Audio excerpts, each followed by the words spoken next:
teman-teman, kembali lagi dalam video kali ini kita akan membahas tentang distribusi normal. Setelah mempelajari video ini, sangat diharapkan mahasiswa dapat memahami makna dan karakteristik distribusi probabilitas normal, juga mampu memahami distribusi normal standar, serta memahami penerapan distribusi normal standar dan bentuk kurva normal yang lainnya. Pada video yang lalu, kita sudah pernah membahas tentang distribusi probabilitas diskret, yaitu distribusi probabilitas binomial dan Poisson. Nah, distribusi tersebut merupakan distribusi yang didasarkan pada variabel acak diskret, di mana nilainya bersifat spesifik, biasanya bilangan bulat dan data merupakan hasil perhitungan. Nah, pada video ini akan dibahas distribusi probabilitas kontinu, yaitu distribusi probabilitas normal. Nah, distribusi probabilitas normal ini sebagai distribusi variabel acak kontinu itu mempunyai nilai yang jumlahnya tidak terbatas. Distribusi normal juga mempunyai nilai sepanjang interval, biasanya berupa bilangan pecahan, dan datanya dihasilkan dari pengukuran. Jadi kalau akan diskret dari perhitungan, sedangkan data distribusi normal itu dari pengukuran. Nah, pertanyaannya adalah mengapa kita perlu untuk mempelajari distribusi probabilitas normal? Nah, karena distribusi probabilitas normal ini merupakan salah satu distribusi yang paling penting dalam statistika. Nah, distribusi probabilitas normal ini mempunyai bentuk kurva yang berbentuk genta atau simetris dan dapat digunakan baik untuk keuangan, manajemen, serta bidang lainnya. Contohnya untuk pertumbuhan ekonomi tahun 2012 adalah 6,23%. Terus besarnya tingkat pengangguran terbuka 6,32% pada tahun 2012. Serta juga bisa digunakan dalam pembahasan kesejahteraan masyarakat pedesaan dalam bentuk indeks dibayar dan dibeli petani, serta nilai tukar petani. Nah, ini juga data-data yang memerlukan pengukuran. Serta masih banyak contoh lain lagi yang bisa kita gunakan sebagai hasil dari proses pengukuran. Distribusi probabilitas normal dan kurva normal itu telah dikembangkan oleh De Moivre pada tahun 1733 dan Gauss pada tahun 1777 sampai 1855 dengan menurunkan persamaan matematis dan kurva normalnya. Oleh sebab itu, untuk menghormati Gauss, kurva normal juga sering disebut dengan kurva Gauss. Nah, kurva normal juga bisa digambarkan seperti lonceng yang ini ya. Beberapa karakteristik dari distribusi probabilitas dan kurva normal adalah yang pertama, kurva berbentuk genta atau lonceng dan memiliki satu puncak yang terletak di tengah. Nah, nilai rata-rata hitung itu sama dengan median dan modus. Yang berada di tengah membelah kurva menjadi dua bagian, yaitu setengah di bawah nilai mu sama dengan median sama dengan modus, dan setengahnya lagi di atas nilai mu, median, dan modus. Jadi setengahnya ini di bawah dan setengahnya di atas. Yang kedua, distribusi probabilitas dan kurva normal berbentuk kurva simetris dengan rata-rata hitungnya. Apabila kurva dilipat menjadi dua bagian dengan nilai tengah rata-rata sebagai pusat lipatan, maka kurva akan menjadi dua bagian yang sama. Ini. Ciri-ciri ketiga atau karakteristik ketiga adalah distribusi probabilitas dan kurva normal bersifat asimptotis. Kurva ini menurun di kedua arah, yaitu ke kanan untuk nilai positif terhingga dan ke kiri untuk nilai negatif tak terhingga.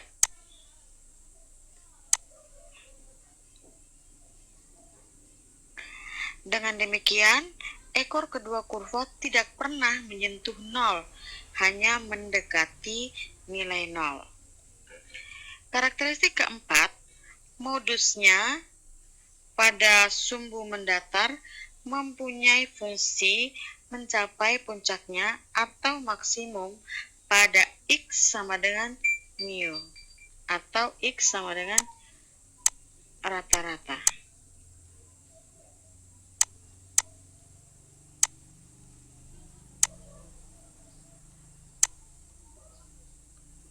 Karakteristik kelima adalah luas daerah yang terletak di bawah kurva normal tetapi di atas sumbu mendatar sama dengan 1. Nah, luas daerah tersebut terdiri dari setengah di sebelah kiri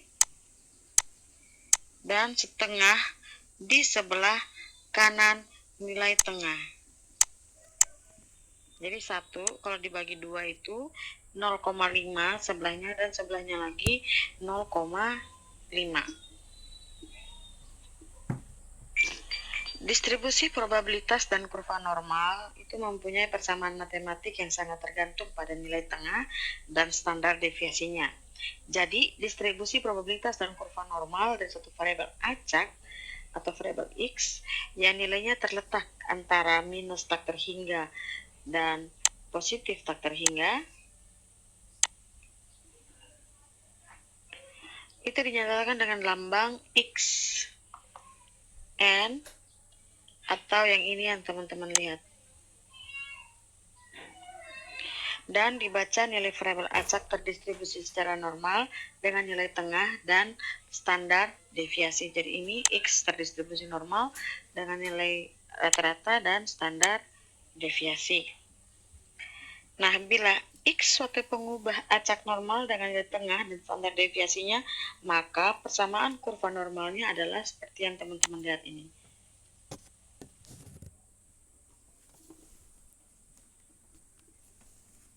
Di mana pi-nya sama dengan pi-nya sama dengan 3,14159 dan bilangan konstannya adalah 2,71828. Seperti tadi yang sudah saya bilang bahwa distribusi probabilitas normal seperti ini itu biasanya sangat dipengaruhi oleh nilai rata hitung dan standar deviasi. Nah, maka distribusi probabilitas normal juga tidak hanya satu jenis, jadi ada beberapa jenis. Yang pertama, distribusi probabilitas dan kurva normal dengan nilai tengah atau rata-ratanya sama dan standar deviasi berbeda.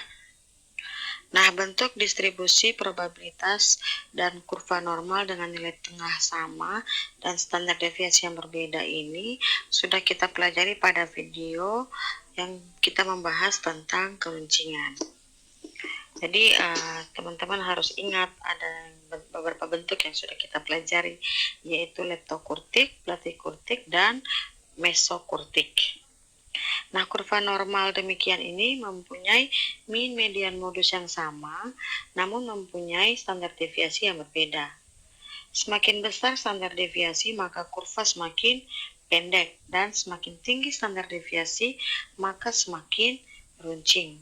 Jadi oleh sebab itu, standar deviasi tinggi cenderung menjadi platikurtik, dan standar deviasi yang rendah menjadi leptokurtik. Nah, nilai standar deviasi yang tinggi ini menunjukkan bahwa nilai data semakin menyebar dari nilai tengahnya. Sebaliknya, apabila standar deviasinya rendah, maka nilai itu semakin mengelompok pada nilai tengahnya, sehingga parameter nilai tengah menjadi indikator yang baik bagi ukuran populasi. Jadi ini contoh gambarnya buat teman-teman ingat kembali. Jenis yang kedua adalah distribusi probabilitas dan kurva normal dengan rata-rata yang berbeda dan standar deviasi yang sama. Jadi rata-ratanya berbeda, tapi standar deviasinya sama. Nah, bentuk distribusi probabilitas dan kurva normal dengan rata-rata yang berbeda dan standar deviasi yang sama itu mempunyai jarak antara kurva yang berbeda. Namun, bentuk kurva tetap sama karena memiliki standar deviasi yang sama. Nah, hal demikian ini bisa terjadi karena kemampuan antar populasi itu berbeda.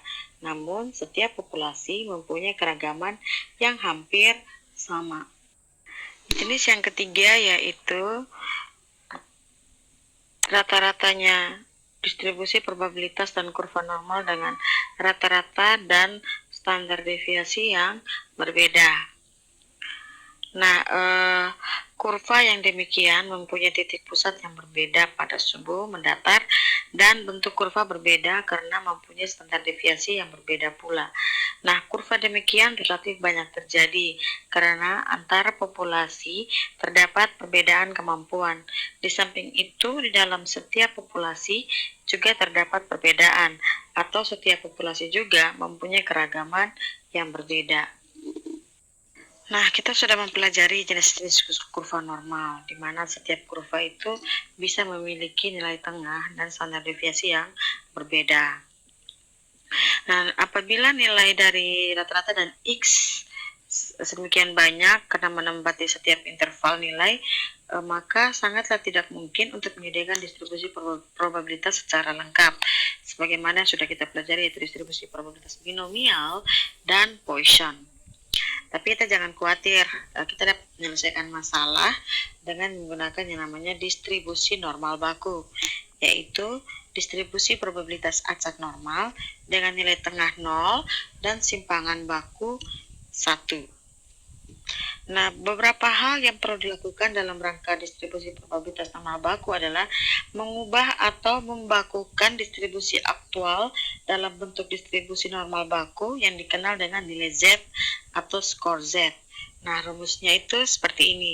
Z sama dengan X kurang mu atau rata-rata dibagi dengan standar deviasi.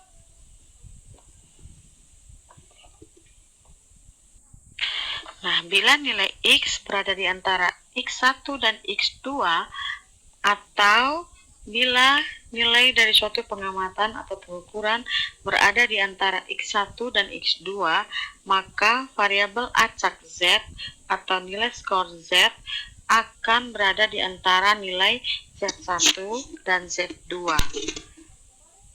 Nah, karena semua nilai X1 dan X2 ini mempunyai padanan Z1 dan Z2, jadi luas yang menggambarkan nilai probabilitas di bawah kurva X antara X1 dan X2 itu sama dengan luas daerah di bawah kurva Z antara Z sama dengan Z1 dan Z sama dengan Z2.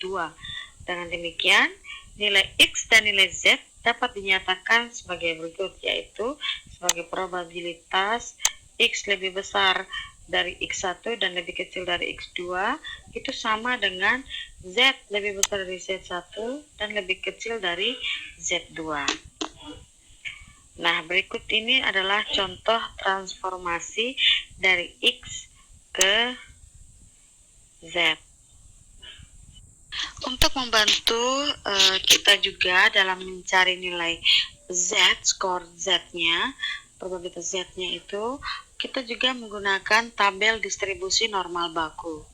Nah, tabel distribusi normal baku, ini salah satu contohnya adalah jika Z, probabilitas Z itu lebih kecil dari min 1,95 dan lebih besar dari 1,96.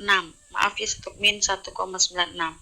Itu sama dengan probabilitas Z lebih kecil dari 1,96 dan lebih besar dari 0 ditambahkan dengan probabilitas Z lebih besar dari 0 dan lebih kecil dari 1,96.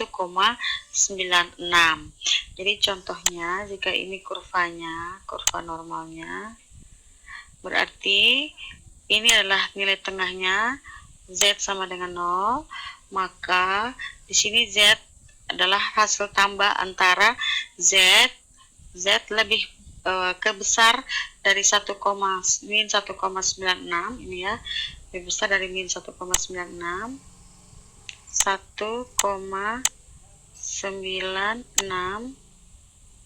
min dan lebih kecil dari 1,96.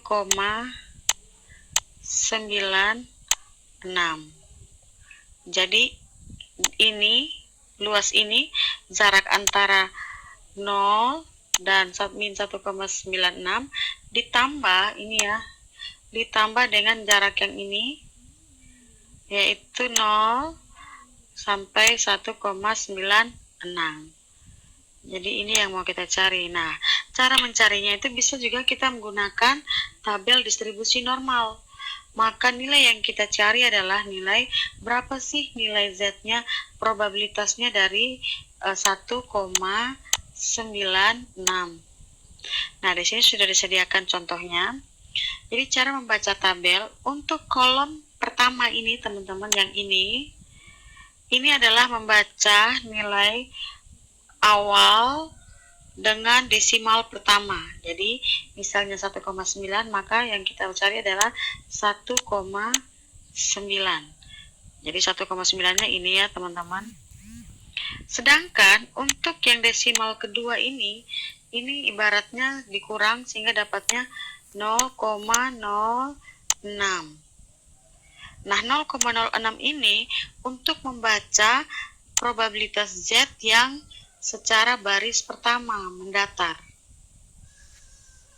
Ya. 0,06 itu ini ya, teman-teman. Nah, berapa sih nilai probabilitasnya yang kolomnya itu 1,9 dan barisnya adalah 0,06, dan ini hasilnya yaitu 0,4750. Jadi nanti untuk yang sisi sebelah sini adalah 0,4750 ditambah dengan sisi sebelah kanannya yaitu 0,4750. Nah, kenapa saya tidak hitung lagi yang untuk yang ini, karena nilainya sama 1,96. Jadi teman-teman jangan terkecoh dengan nilai minusnya.